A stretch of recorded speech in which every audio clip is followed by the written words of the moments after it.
Assalamualaikum warahmatullahi wabarakatuh. Hai teman-teman semua, apa kabar? Semoga selalu dalam keadaan sehat ya. Pertama-tama aku akan memperkenalkan diri terlebih dahulu. Nama aku Aisyah Afifah, NPMC 1C019043 dari jurusan S1 Akuntansi Universitas Bengkulu. Pada kesempatan kali ini aku akan menjelaskan materi mengenai akuntansi keuangan lanjutan 1 dari sumber buku Akuntansi Keuangan Lanjutan 1 Ibu Dwi Martani. Selanjutnya kita masuk di bab 5, yaitu transaksi entitas induk dan entitas anak dalam persediaan dan jasa. Nah, adanya transaksi induk dan anak dalam hubungan penjualan, persediaan, dan pembelian jasa akan dibahas pada bab ini. Nah, salah satu motivasi dalam melakukan kombinasi bisnis adalah manajemen laba. Riset mengatakan bahwa ketika terjadi kombinasi bisnis, maka patut diduga bahwa aktivitas manajemen laba akan semakin besar. Jadi contohnya, PT Induk akan melakukan penjualan besar-besaran kepada PT Anak. Nah, karena pada akhir tahun PT Induk menyadari bahwa penjualan PT Induk itu sudah menurun gitu. Nah, itu termasuk manajemen laba. Jadi, hal itu tidak boleh muncul pada laporan keuangan konsolidasian. Nah, karena apa? Karena akun penjualan pada PT Anak itu termasuk di dalamnya penjualan pada PT Induk. Dan akun persediaan pada PT Induk itu termasuk di dalamnya persediaan dari PT Anak. Nah, sebagai contoh, misalnya PT Induk menjual persediaan kepada anak sebesar 10 juta. Nah, lalu PT Anak menjual persediaan ke pihak non-afiliasi sebesar 15 juta. Maka yang boleh diakui dalam laporan keuangan konsolidasian adalah sebesar 15 juta tadi.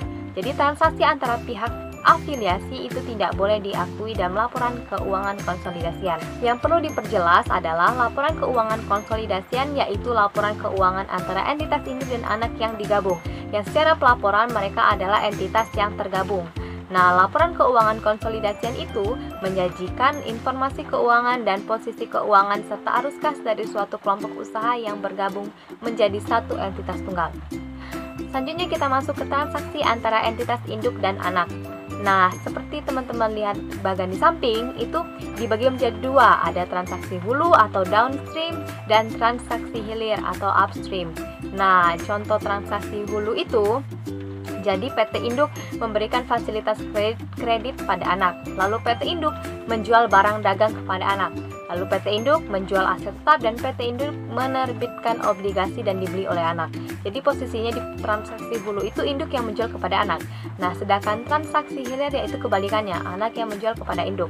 Jadi contohnya, anak menjual barang dagang kepada induk, anak memberikan fasilitas kredit kepada induk. Nah, lalu induk tidak hanya mempunyai satu anak. Jadi seperti gambar di samping kan ada entitas A, entitas B anaknya. Nah, jadi itu antar anak pun pasti akan melakukan transaksi. Tapi pada akuntansi keuangan lanjutan ini tidak dibahas transaksi antar anak. Nah, jadi dampak pada transaksi ini pun tidak boleh muncul pada laporan keuangan konsolidasian. Karena apa? Karena akan terjadi manajemen laba. Seperti yang sudah saya jelaskan sebelumnya. Seperti PT Induk melakukan penjualan besar-besaran kepada PT Anak, lalu PT Induk akan mengakui bahwa labanya meningkat, seperti itu. Padahal itu kan tidak boleh diakui. Gitu. Baiklah, selanjutnya kita masuk ke contoh transaksi penjualan persediaan. Jadi ini contoh dampak terhadap pencatatan entitas induk dan jurnal eliminasi. Jadi contoh yang pertama yaitu PT Palapa atau PTP memiliki 100% saham pada PT Samudra atau PTS. Nah, selama tahun 2015 terdapat transaksi penjualan persediaan oleh PTP ke PTS sebesar 10 juta rupiah. Nah, beban pokok penjualan yang dibukukan pada PTP terkait transaksi penjualan tersebut adalah 6 juta rupiah. Nah, bagaimana pencatatan dan jurnal yang harus dibuat oleh PTP saat penyusunan laporan keuangan konsolidasian 2015 jika, nah ini ada skenarionya, ada 3 skenario.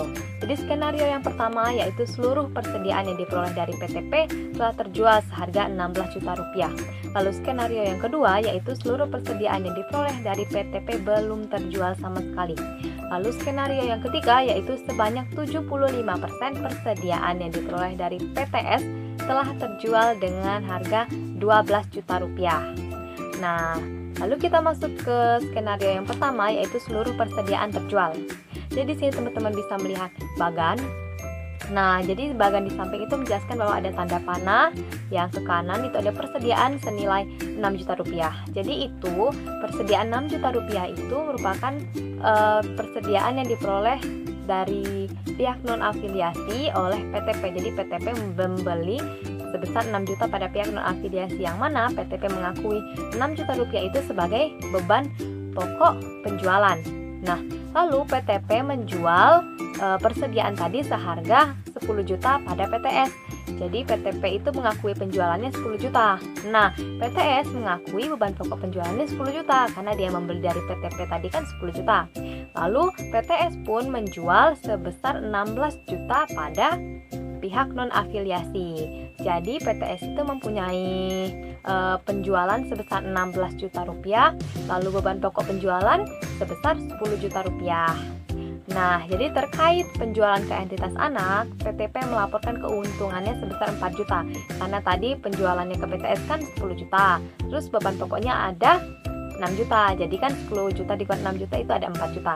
Jadi itu keuntungannya sebesar 6 juta. Nah, keuntungan tersebut sudah terrealisasi karena apa? Karena PTS tadi sudah menjual ke pihak non-afiliasi sehingga PTP boleh mengakui keuntungan tersebut. Nah, lalu di sini karena ini merupakan transaksi hulu, jadi seluruh keuntungan tadi diakui secara penuh oleh PTP. Nah, jadi ada beberapa yang harus kita eliminasi. Yang pertama itu penjualan sebesar 10 juta. Jadi penjualan antara PTP ke PTS itu harus kita eliminasi.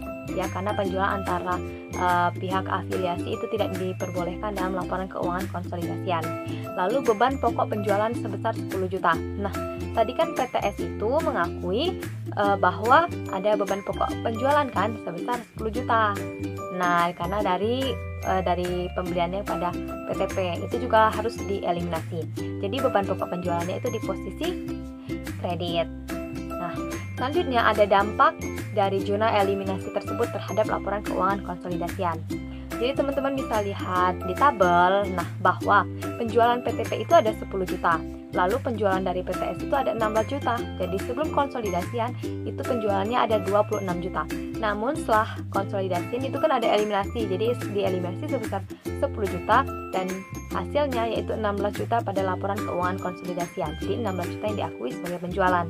Lalu ada beban pokok penjualan. Nah, di beban pokok penjualan itu di PTP ada 6 juta rupiah, lalu di PTS itu ada 10 juta rupiah. Tapi itu kan harus dieliminasi sebesar 10 juta rupiah kan, karena nggak boleh diakui transaksi antar pihak afiliasi. Jadi sehingga yang beban pokok penjualan yang diakui yaitu sebesar 6 juta tadi, yaitu yang dari transaksi antara PTP ke pihak non afiliasi. Nah, persediaannya 0 karena sudah terjual. Selanjutnya kita masuk ke skenario yang kedua, yaitu seluruh persediaan belum terjual. Jadi ini seperti teman-teman lihat bagian di samping, nah itu mirip seperti yang tadi, hanya saja tanda panah yang ke kanan yang 16 juta tadi itu nggak ada. Kan apa? Karena persediaannya masih di PTS dan belum terjual ke pihak non-afiliasi. Sehingga keuntungan atas penjualan yang dibukukan oleh PTP sebesar 4 juta tadi itu harus ditangguhkan. Jadi tidak boleh diakui karena belum terrealisasi. Sehingga PTP akan mencatat jurnal bagian laba atas entitas anak sebesar 4 juta itu di posisi debit dan investasi pada entitas anak sebesar 4 juta di posisi kredit.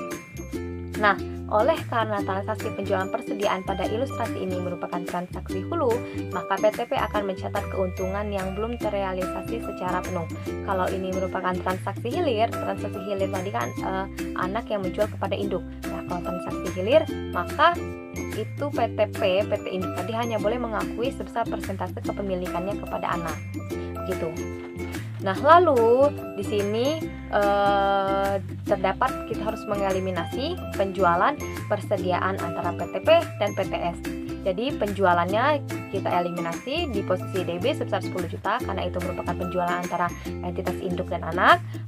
setelah itu kita eliminasi beban pokok penjualan sebesar 6 juta. Karena apa? Karena di sini PTS itu belum menjual ke pihak non afiliasi, sehingga kita harus eliminasi dulu beban pokok penjualannya. Lalu persediaan, kenapa kita harus eliminasi persediaan sebesar 4 juta? Karena di sini kita harus mengeliminasi keuntungan tadi, keuntungan yang ditangguhkan tadi. Keuntungan yang ditangguhkan itu kita eliminasi dengan cara mengurangi persediaannya sebesar 4 juta. Lalu teman-teman bisa lihat ada dampak jurnal eliminasinya. Yang skenario kedua itu di tabel di samping. Nah, di sini teman-teman bisa lihat ada penjualan. Di PTP itu ada penjualan sebesar 10 juta. Di PTS kan belum ada penjualan. Nah, sebelum konsolidasian itu tetap 10 juta. Namun setelah konsolidasian, tadi karena penjualan antara entitas induk dan anak, maka harus dieliminasi sebesar 10 juta. Sehingga tidak ada yang diakui dalam laporan keuangan konsolidasian. Lalu beban pokok penjualan di PTP itu ada 6 juta. Di PTS kan belum ada, karena belum ada penjualan ke pihak non-afiliasi. Nah, sebelum konsolidasian tetap 6 juta, namun setelah itu harus dieliminasi sebesar 6 juta juga. Maka di konsolidasian belum ada beban pokok penjualan karena belum ada terjual tadi kan ke pihak non afiliasi. Lalu persediaan, nah di PTP itu kosong, 0. Jadi persediaan di PTP itu udah nggak ada. Kenapa? Persediaan itu sudah ada pada PTS sebesar 10 juta tadi. Nah, tapi kita harus eliminasi sebesar 4 juta tadi kan, keuntungannya itu tadi sebesar, jadi konsolidasiannya itu sebesar 6 juta, yaitu persediaan yang dari pihak non afiliasi. Nah, selanjutnya kita masuk ke skenario yang ketiga, yaitu sebagian persediaan sudah terjual. Jadi seperti teman-teman lihat pada bagian di samping, itu mirip seperti bagian yang skenario pertama, namun angka-angkanya sedikit berbeda. Nah, di bagian persediaan di PTS itu kan 12 juta ya kalau di skenario ketiga ini. Karena apa? Karena 75% dari 16 juta. Kalau 16 juta di skenario yang pertama kan terjual semua. Kalau di sini baru 75%, sehingga diakuinya baru 12 juta. Nah, beban pokok penjualannya yang diakui oleh PTS itu senilai 7.500.000. Nah, karena apa? Karena itu didapat dari 10 juta dikali dengan 7.500.000 karena persediaannya tadi kan 10 juta. Gitu. Nah, oleh karena persediaan yang diperoleh dari PTP itu tadi baru 75%, maka terdapat keuntungan yang belum terrealisasi. Nah, jadi kalau keuntungan yang belum terrealisasi sepenuhnya seperti skenario yang kedua, itu tadi kan 4 juta ya, karena 10 juta dikurangi 6 juta, jadi keuntungan yang belum terrealisasi sepenuhnya itu ada 4 juta. Nah, kalau ini kan di skenario yang ketiga ini keuntungan yang belum terrealisasi itu hanya sebesar 25% kan, karena 75%-nya terrealisasi. Sehingga kita kalikan 4 juta dikali dengan 25%, sehingga dapatlah 1 juta rupiah yang belum terrealisasi. Kalau yang terrealisasinya 75% dikali 4 juta, jadi ada 3 juta rupiah yang sudah terrealisasi. Jadi yang kita catat di sini, yang keuntungan ditangguhkan atau keuntungan yang belum terrealisasi itu sebesar 1 juta rupiah. Jurnalnya apa? Jadi bagian laba atas entitas anak itu sebesar 1 juta rupiah di debit, dan investasi pada entitas anak sebesar 1 juta rupiah di posisi kredit. Nah, selanjutnya di sini kita akan membuat jurnal eliminasi lagi, yaitu mengeliminasi penjualan persediaan antara PTP dan PTS. Jadi penjualan sebesar 10 juta kita eliminasi di posisi debit, sebesar 10 juta di penjualan antara PT induk dan PT anak ya. Lalu di sini persediaan sebesar 1 juta. Jadi kan keuntungan tadi yang belum terrealisasi itu kita kurangi di bagian persediaan. Jadi persediaannya kita eliminasi sebesar 1 juta. Nah, beban pokok penjualannya kita eliminasi sebesar 9 juta. Karena apa? Karena beban pokok penjualan yang boleh diakui pada laporan keuangan konsolidasian itu hanya sebesar 4.500.000, yakni didapat dari 75% dikali 6 juta. 6 juta tadi yang pihak non afiliasi bertransaksi dengan PTP, kan itu yang menjadi beban pokok kan.